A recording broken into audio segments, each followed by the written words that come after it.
जय जिनेन्द्र सर। है इंद्रियों के पान को ज्ञान और आनंद होता हाँ। पहले तो मुझे ये बताइए कि ज्ञान और आनंद स्वभाव किसका है? है जीव। जीव का।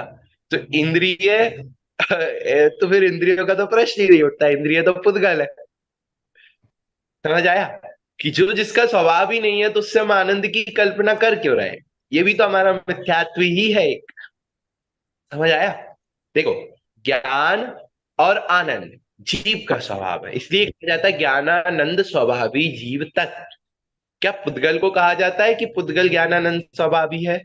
अगर पुद्गल ज्ञानानंद हो जाए तो ये आपका मोबाइल आपसे सामने से बात करने लगेगा, है ना? फिर पुद्गल में और जीव में हम फेर नहीं कर पाएंगे। फिर पुद्गल को भी या तो जीव की कैटेगरी में सेट करना पड़ेगा या जीव को पुद्गल की कैटेगरी में सेट करना पड़ेगा। समझ आया? और फिर ज्ञान जीव का विशेष गुण नहीं रहेगा। दूसरी बात, तो ज्ञान और आनंद को जो हम मानते हैं कि अगर इंद्रियां ना हो तो फिर हम ज्ञान और आनंद कैसे करेंगे, तो ये हमारी बहुत गंदी आदत पड़ गई है। जिसे हम कहते हैं ना कि जैसे लोगों की आदत पड़ जाती है चाय की, कि जब तक चाय ना पिए तब तक अच्छा नहीं लगता, दिन नहीं कटता, सिर दुखने लगता है। ऐसी ही जीव की आदत पड़ गई है कि ये जो सुख हो रहा है, ये ज्ञान हो रहा है, ये आनंद हो रहा है, ये इंद्रियों से हो रहा है। तो गुरुदेव श्री से किसी ने पूछा कि अगर इंद्रियां ना हो तो फिर हमें ज्ञान कैसे होगा, तो जीव का क्या होगा? होता है ना कि अगर ये पांच इंद्रिय ना हो तो जीव का क्या होगा? गुरुदेव श्री का इतना प्यारा जवाब था कि जीव सिद्ध हो जाएगा। इंद्रियों से रहित अवस्था कहाँ है? सिद्ध शिला में। जीव अपने आत्मिक स्वभाव से जानने लगेगा, जीव का अपने आत्मिक स्वभाव से ज्ञान होने लगेगा, जीव को आनंद अपने आत्मिक स्वभाव से आएगा। अब आप बताओ, इंद्रियों का आनंद आनंद है कहाँ? अब आपको जब कभी होता है ना, इचिंग होती है, लगे खुजाने मजा आ रहा है, बहुत अच्छा लगता है, खुजाते रहते बहुत अच्छा लगता है, जब थोड़ी देर बाद देखते हो तो बहुत तेज जलन करता है ना? इंद्रियों का आनंद भी ऐसे ही, भोगते रहो, अच्छा तो लगता है, लेकिन जब भोग लेते हो तो उसके बाद अरे यार ये क्या किया, फिर दुख होता है ना? अगर वो जीव का स्वभाव होता है, अगर इंद्रियों से आनंद आ रहा होता तो फिर अनंत काल तक सेम क्रिया करते रहो।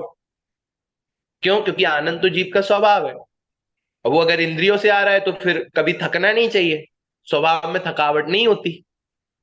क्या पानी को शीतल रहने के लिए पुरुषार्थ करना पड़ता है? आग को गर्म रहने के लिए पुरुषार्थ करना पड़ता है? जीव को जानने के लिए पुरुषार्थ करना पड़ता है? नहीं। लेकिन इंद्रिया समझ आ रहा है, वहां तो आपकी एक ज्ञान के लिए भी निमित्त मात्र है, और आनंद के लिए भी आप एक चीज करेंगे थक जाएंगे, फिर दूसरी चीज आनंद के लिए ढूंढेंगे। जब दूसरी चीज करेंगे वहां थक जाएंगे, फिर तीसरी चीज आनंद के लिए ढूंढेंगे। मतलब आनंद के लिए बार बार आपका कहते हैं ना व्यक्ति परिवर्तन, ज्ञान के लिए और आनंद के लिए आप चीजें बदल रहे हो कि यार इससे आनंद नहीं आ रहा तो इससे आ जाएगा, इससे आनंद नहीं आ रहा तो इससे आ जाएगा, है ना? प्यास लग रही है तो पानी पी के आनंद आ जाएगा, लेकिन पानी जब पेट भर गया तो फिर वो अच्छा नहीं लगता, तो इसका मतलब वो आनंद है ही नहीं। देखो, ज्ञान और आनंद को समझना है ना, तो एक बहुत अच्छी मूवी है, आप लोगों ने शायद देखी हो, एक चीज मिलेगी वंडर। देखिए, जिनने नहीं देखी वो बिल्कुल देखना। वहां बहुत अच्छे से ज्ञान और आनंद को एक्सप्लेन किया। बहुत अच्छी मूवी है। उसमें आखिरी के जो आधा घंटा होता है उसमें आनंद को समझाते हैं, उसके पहले ज्ञान को समझाते हैं कि भाई ज्ञान के लेवल भी अलग अलग है। भले वो एक इंद्रिय जीव है वो पेड़, तो भी उसके ज्ञान का लेवल उन्होंने बताया, उसको कौन सा मति ज्ञान है, किस हिसाब से उसका मति ज्ञान काम करता है। मतलब बहुत अच्छी मूवी है, बहुत साइंटिफिक है, बहुत व्यवस्थित है। ठीक है, और आप लोगों को इससे रिलेटेड कोई डाउट हो तो पूछ सकते हैं। मैं पूछना जी। चाहती हूँ सर। सर मैं पूछना चाहती हूँ, जैसे मैंने रसगुल्ला खाया तो मुझे हाँ। उसको खाने के बाद जो आनंद आया, वो आनंद जैसे मेरी तत्समय की योग्यता से वो मेरे आनंद गुण की मतलब पर्याय हो रही है, वो आनंद मुझे उससे महसूस हो रहा है, या फिर मैं ऐसा जानूं, या ये खा के मुझे आनंद आ रहा है, ये मेरा विभाव परिणमन है, मैं ऐसा जानूं, मैं कैसा जानूं इस चीज को? सबसे पहली बात, आनंद रसगुल्ले में है ही नहीं, वो वो तो मैं, जान। हाँ, दूसरी बात, जो हमें आनंद आ रहा है वो आनंद नहीं है, वो आनंदाभास है ना। एक सेकेंड।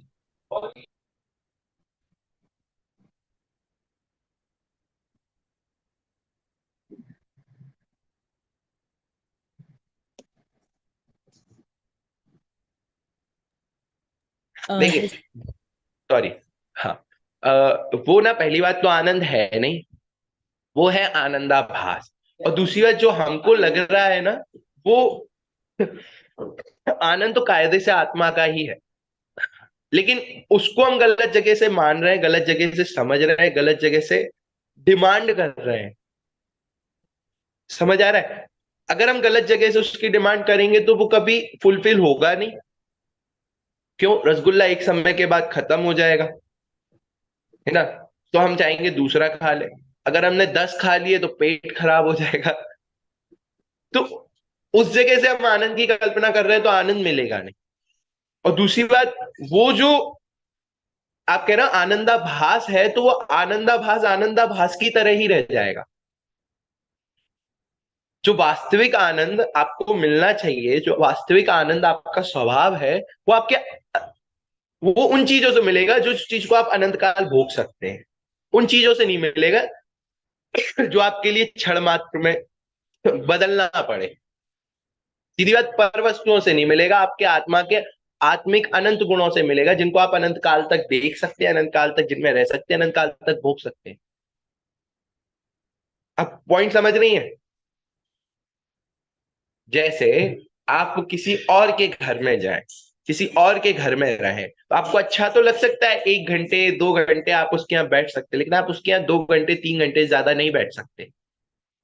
क्यों? क्योंकि सामने वाले की भी फैमिली है, और फिर अच्छा भी नहीं लगेगा, आपके मन में भी 100 तरीके के विकल्प आएंगे, तो वह आपका आनंद खत्म है। लेकिन जब आप अपने घर में बैठेंगे तो निज घर बिना विश्राम नहीं, आज ये निर्णय हुआ। समझ आ रहा है? तो वो चीज आपको अपने अंदर में रियलाइज होगी जब आप अपने घर में बैठेंगे, अरे यहाँ तो क्या दिक्कत है, आराम से बैठे हैं। लेकिन दूसरे घर में थोड़ी देर बाद आपको संकोच होने लगेगा। तो ऐसे ही जब परवस्तुओं में आनंद मानेंगे, तो परवस्तुओं का स्वभाव से हमारा स्वभाव बिल्कुल भिन्न है। तो वहां आनंद की कोई मैचता ही नहीं, मतलब मैच ही नहीं हो सकता। थोड़ी देर बाद आपको दिक्कत होगी, और जब अपने घर में बैठे होंगे तो आपको परम आनंद की प्राप्ति होगी। मतलब वो उदाहरण है परम आनंद का, मतलब है तो ये घर भी अपना नहीं, लेकिन एक एग्जाम्पल समझा रहा हूं। ऐसे ही जब पर द्रव्यों में आनंद की कल्पना करेंगे तो दिक्कत है, लेकिन जब अपने अनंत गुणों में आनंद ढूंढेंगे, आनंद ढूंढेंगे, आनंद खुद एक स्वभाव है। और वो कैसे प्राप्त होगा? देखिए, आपको समझाते एक और पॉइंट दिमाग में आया कि आनंद है जीव का स्वभाव, है ना। वो कब प्राप्त होगा? जब जीव अपने स्वभाव में लीन हो जाएगा। अगर वो पर में लीन रहेगा तो उसे वो आनंद की प्राप्ति नहीं होगी। और जीव के स्वभाव में जब वो लीन होगा तो अनंत काल के लिए लीन होगा। तो अनंत काल तक वो जीव का जो आनंद है वो अनंत काल तक भोगेगा। पर भाव में कुछ समय के लिए रह सकता है, ज्यादा लंबे समय के लिए नहीं रह सकता। क्यों? क्योंकि विषय बदले गई, एक चीज पर फोकस्ड रह ही नहीं सकता। ज्यादा से ज्यादा, अधिक से अधिक एक अंतर मूर्त किसी भी पर वस्तु पे फोकस्ड रह सकता है। उसके बाद तो व्यक्ति परिवर्तन हो गई, गे परिवर्तन हो गई। व्यक्ति परिवर्तन, गे परिवर्तन आप लोग समझते हैं ना। ये सब चीजें बदलेंगी तो उसके विषय बदलेंगे, और जैसे ही उसके विषय बदलेंगे तो उसके आनंद वहां समाप्त हो जाएगा। जहां जिन चीजों को वो देख रहा है, जिन चीजों में सुख की कल्पना कर रहा है, वो अनंतता की ओर प्राप्त नहीं है। मतलब जीव का उसके साथ अनंतता का संबंध नहीं है, इसलिए वहां आनंद की अनंतता आप नहीं देख सकते। यहाँ जीव का स्वभाव के साथ जीव का संबंध अनंतता तक है, अनादि काल से है, और अनंत काल तक रहे। इसलिए जब जीव अपने स्वरूप में लीन हो जाता है, सिद्ध हो जाता है, अरिहंत हो जाता है, तो उसके आनंद की मात्रा भी अनंत हो जाती है, अनंत लेवल पे चली जाती है, और अनंत काल के लिए चली जाती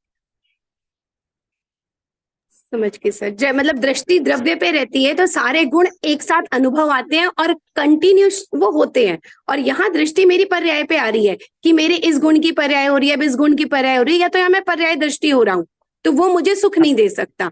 मुझे सुख मेरी द्रव्य दृष्टि देगी, जो मुझे कंटिन्यूटी सुख चाहिए वो ये चाहिए। बिल्कुल, बस लेकिन मैं जान सकता हूँ कि ये मेरा विभाव परिणमन है। बिल्कुल पर्याय एक समय की है, तो उस आनंद को भी देखोगे तो फिर वो आनंद भी एक समय का होगा, लेकिन द्रव्य अनंत है तो आनंद भी अनंत है।